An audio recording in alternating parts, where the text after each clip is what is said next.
My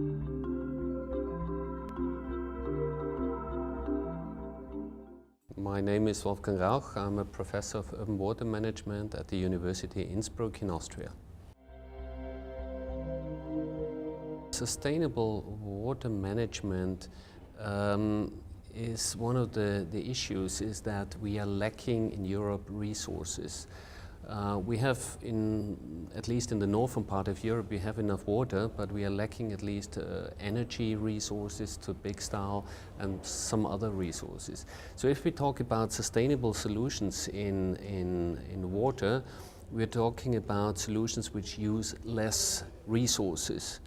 And that makes a lot of sense in our perspective.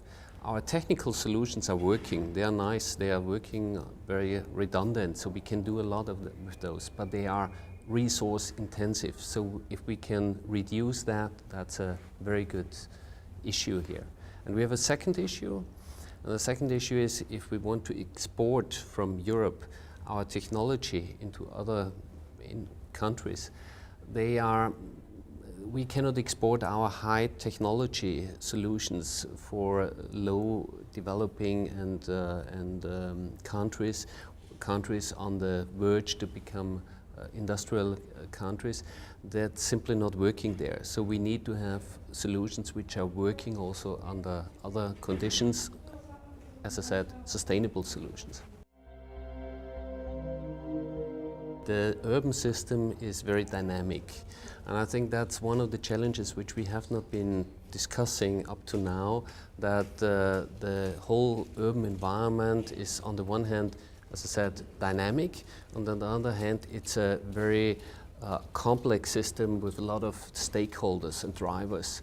For example, you have not only the public, you also have the individual, and they all contributing with different issues to this system. So the complexity of an urban environment really adds another dimension to this issue here of urban water management.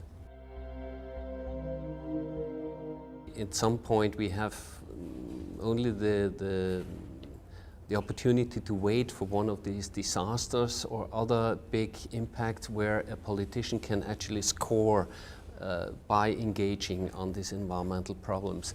I think it's another very good situation that we cannot get through with our basic message that this is a very important issue to the politicians. We can help to develop solutions, technical solutions, and that can be made in the background. The only thing is we need to have the resources actually to make our solutions and make our research. But we can also go into a decision-making process. It's of course then a very integrated approach, and we have to work interdisciplinarity and with people from policy and from science concerning decision-making. But if we can do that, and if we can reach here sort of an integrated decision system, and then we can actually proceed these as solutions to the politicians and to the decision makers. What we are doing here is we are setting up a model environment to test possible transition theories. So what would happen if we embark more on these alternative solutions, like make a way into a water-sensitive urban design.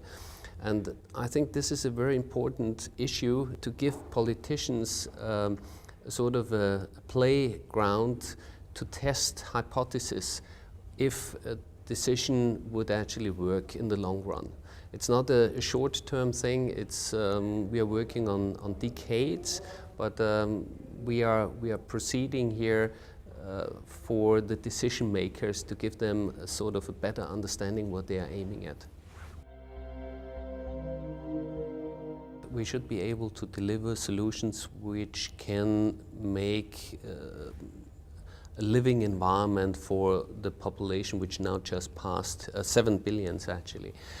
But that requires a huge effort, and it's not working with today's solutions, with technical solutions. It really requires adaptive solutions and a change in what we are doing. It requires sustainability and sustainable solutions to reduce our intake of resources. And I think but I hope that's possible. I'm optimistic.